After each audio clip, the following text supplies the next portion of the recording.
It's me and Jack been drinking a little bit. We a little fucked up, but he's been talking bullshit all night.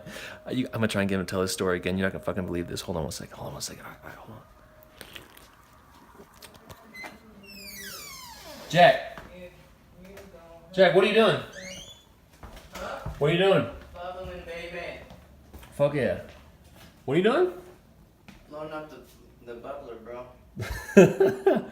Here, come sit. Can you tell me that thing again? The one you told about earlier about the fucking prince, the dude. What's up? The dude, the prince, the Chinese prince. That shit you were talking earlier. Sit down, man. You fucked up. Come on. Oh, wait. Oh, yeah. Yeah, Dao Meng. Dao Meng. Yeah. What was that shit you were talking about? What was that shit you were talking about? Alright, check this out. Yeah. Go ahead.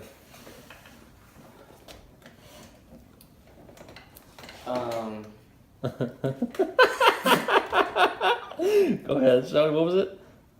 Yeah. Alright.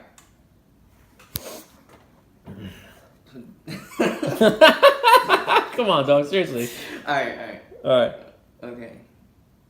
So Dao Meng was like a merchant's son. Yeah. In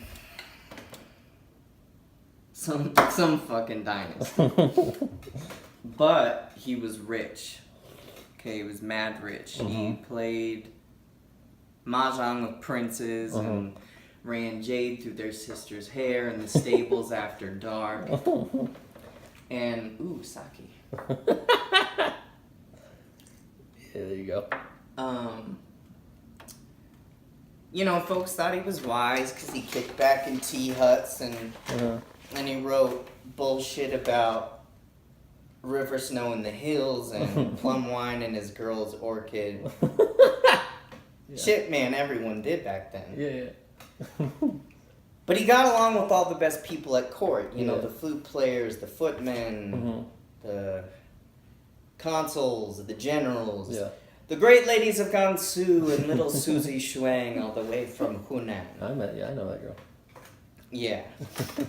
And when he walked in the streets, you know, people stared at his long robes and his beads and the little golden sparrows on his fingers, and they said, "Ah,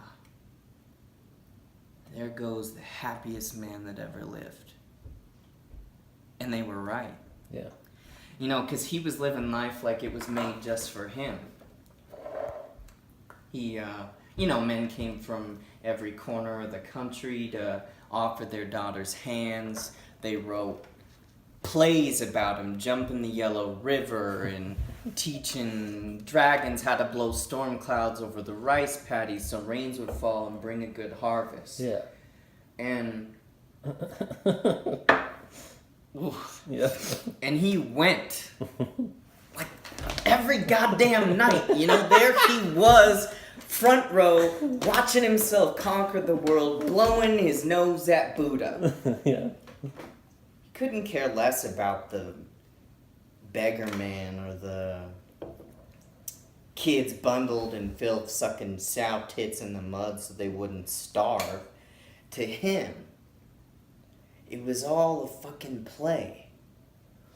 And he was the hero, and he was the house. No, he laughed at the gods. They moved the sun and swung the moon for his pleasure. Yeah. Now, he'd heard of death, seen it once or twice. He even pretended like he believed in it. But there was always a part of him that thought it wasn't really in the cards. All right. How could it be? What would be the point? Rubbing out the one dude who actually enjoyed being alive. Seemed like a waste. Fuck yeah. So one day, he decided to test his theory. cilantro. At the center of town, there was a notice posted asking anyone with a sword to come to the mansion for a chance to win his robes, his grounds, his horses, his riches, the whole shebang. Uh-huh. You know, and obviously this kicked up some dust. Yeah. So that night, there were hundreds of people at his door wondering what the hell was going on. Yeah. And he comes out with a torch and a shade of Meng silk. Uh-huh. And he tells them that the first person to cut through it Yeah. and kill him on the other side would get everything. Damn. Now you can imagine looks on their faces when he said that. More than a few of them figured, son of a bitch had just eaten one too many lotuses, and they stumbled home to their pork dumplings. Yo, you gonna like that? Huh? You gonna like that?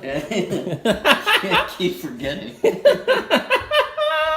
Sorry, keep going. My bad. My bad. Where was I at? I'll lose track if I... Mang Silk and the 100 villagers came, and 3 people volunteered, I think. Alright. No, you good. So everyone, they get a chance to win all his riches. Yeah, that's right. Right? Horses. So they all think he's crazy. Uh-huh. But he offers a feast, a big feast, to sweeten the pot. Oh, I got you. All right? And so 3 guys, finally 3 guys volunteer. You know, what did they have to lose? Dow stood in the courtyard, and he's letting the shade fall to the ground. Yeah. He held it, head high, Yeah. and with a nod, invited them to strike. Shit. And the first fella steps forward, shaking so bad he had to hold the sword with 2 hands. Dow didn't move a muscle. No, not at all. He just smiled, shade rippling in the wind, just cool as hell. Woo. I bet he had on peacock feathers or some shit too. I bet he fucking did. And the guy lunges, aiming for his heart. Yeah. But the sword stops the second it touches the silk. Okay. And everybody gasps. Did you see that shit, Chang? Well, I'm looking, aren't I, Fang? Poor dude, he drops the sword in the sand. Yeah. And he took off. Probably spent the rest of his days, you know, drinking pond water and pulling out his hair.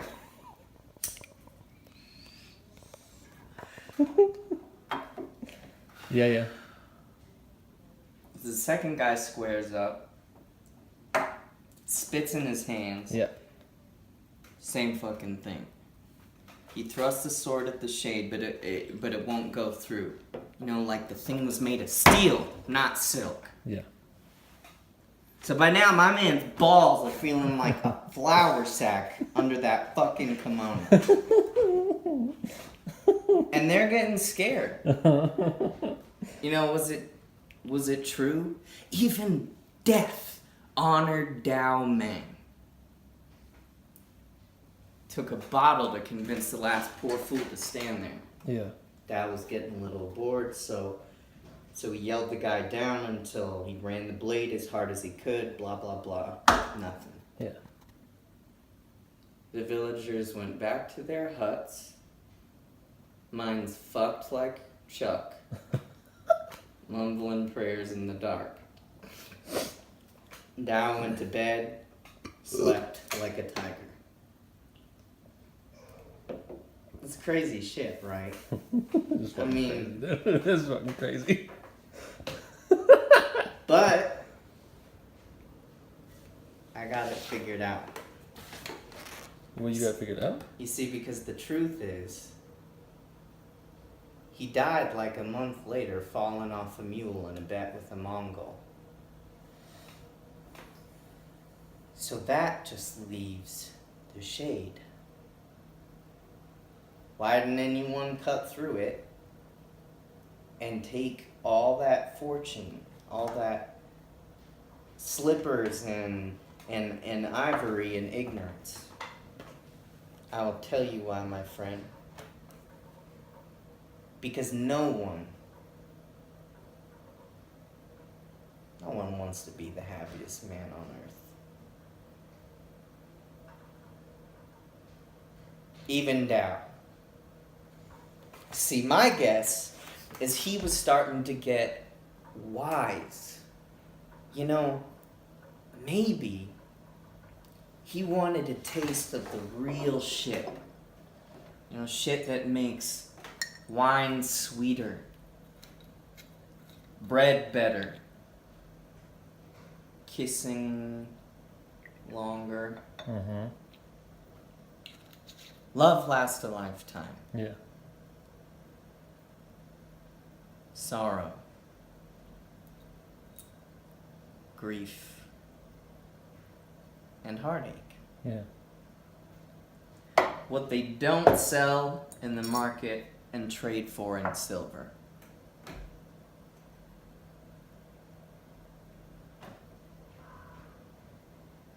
I feel for him. Really, I do, because the only thing that stood between him and the truth was that thin shade of silk. That and a life without joy. You know, just happiness. Shit, man. You fucking crazy. You fucking crazy. All right. Yeah. What I do?